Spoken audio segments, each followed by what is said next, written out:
আর আজকে জুমার দিন আমারে 2 রাকাত জুমার নামাজ পড়ার সুযোগ দে। ও নবীর উম্মতেরা, নবীর আশিকেরা, হুসাইনের আশিকেরা গো, এই 2 রাকাত নামাজ জুমার নামাজ ছাইরো না, আমার নবীর শাফায়াত নসিব হবে না। রক্তে লাল হইয়া যদি হুসাইন 2 রাকাত জুমার নামাজ পড়তে পারে গো, আজকাল থেকে কথা দিতে হবে জীবনে কোনোদিন জুমার নামাজ ছাড়তে পারবা না।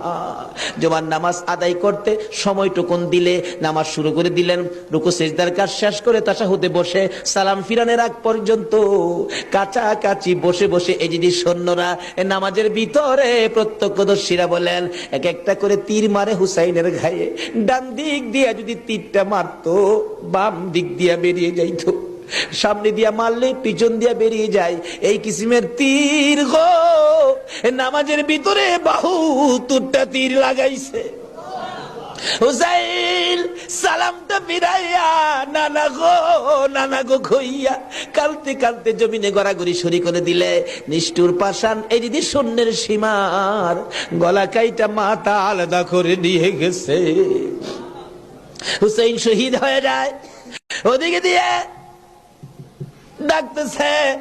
মুহররমের 10 তারিখ সন্ধ্যা যখন হয়ে গেল, উম্মে সালমা বলেন আমি মাগরিবের পর থেকে শুনতেছি নবীর রওজার চারপাশে কে যেন হাউ মাউ করে কাঁদতেছে। মনে বড় অশান্তি, কিসের কান্দার আওয়াজ? দৌড়ায় যাইলাম, যাইয়া দেখি কোনো মানুষ দেখি না, কে যেন কান্দে। এশারের নামাজ পড়ে আমি উম্মে সালমা